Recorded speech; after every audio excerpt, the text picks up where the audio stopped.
suldaan dhawel uu hadlayay guddida iyo salaadiinta isxilqaamay ee ka qayb qaadanaya nabadeynta magaalada Laascaanood ayaa faahfaahin ka bixiyay ujeedada socdaalkooda iyo qorshaha ay ku wajahayaan nabadeynta magaalada Laascaanood iyo sida ay hawshaasi u gudagelayaan. suldaan dhawel oo intii aanay anba bixin arrimaha sharaxaya waxa uu yiri warsaxaafadeedkan maanta wuxuu daaran yahay haddii aanu nahay duqeyda bariyahan bashir baanu ku jirnay hawshan sidii loo qaban lahaa baanu ku jirnay hawsha gacmo badan bay leedahay waxa weeye gacmo badan bay hawshu leedahay gacmaha badan ee waxa weeye xukuumadda meesha ku jirta haddii aanu raadsanay haddii aanu ishelay waxaan go'aansanay inaanaan iska dhaqaaqinu daan odayaasha nahay inaan la kalno xukuumadda madaxweynaha la kulanno in arrintaanu kala hadalno oo nidhahno arrintaa mandate-kayga iyo arrinkaygaba madaxweyne nagu wareeji waxa weeye hawshaana waxa weeye u dhaganuglow ma garanaysaa waxqabadkayga hawsheeda hawshaas way naga soo dhammaatay waan kala soo anbabaxnay intaa haddaan ka imaado dee waxa weeye baryahan waxaan maqlay hadal badan baan maqlaynay ugu dambayn hadallo badan oo kule ku munaasib ahayn ayaa mar walba soo baxaya oon dawo ka noqonaynin dhibta meesha taalla iyo isku soo jiijida marba aan dawo ka noqonaynin baaqayga horena wuxuu ahaa war hal laga daayo ciddaan wax taraynay ka daa tacadiga iyo waxaa ka daabay ahayd lagama dayno runtii weli way socotaa waxaan mar labaad ku celinayaa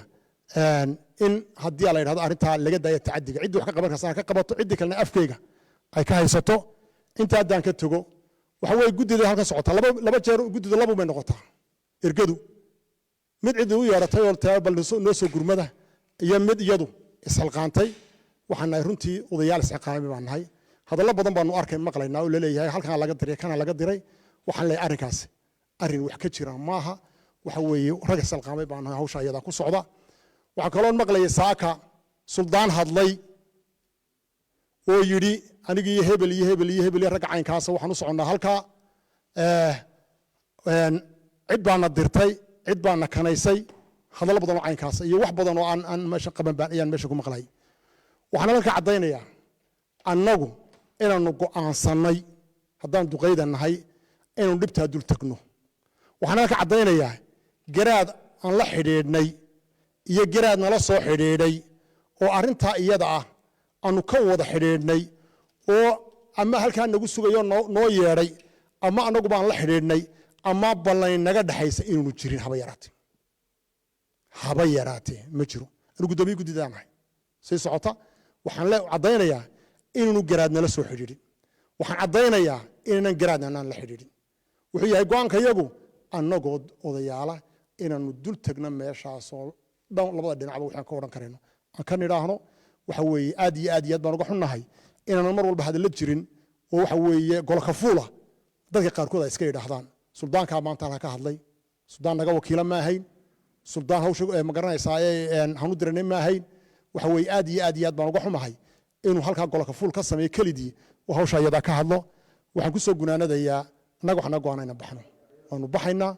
golahaanu tagaynaa waxa weeye tolkaya ayaanu kala hadli doonaa halkaasaanu kala xidhi doonaa laakiin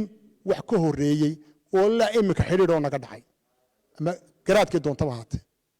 magacu doonaba ha sitee guddi ha ahaadee oo halkaa aanu raggaa ku wada hadalnay war ma jirto iminkaanu sii soconnaa garaadaan la xidhiidhayna ma jirto garaad golo noogu yeedhayna ma jirto laakiin damiirka iyaga ayaa dhiigga iyo dhibaatada dhacaysa na siin waaya waanu anbabaxaynaa iyo isxilqaan aad iyo aad baad umahadsantihiin intaas warku naga dhaya asalaamu calaykum waraxmatullahi wabarakaatu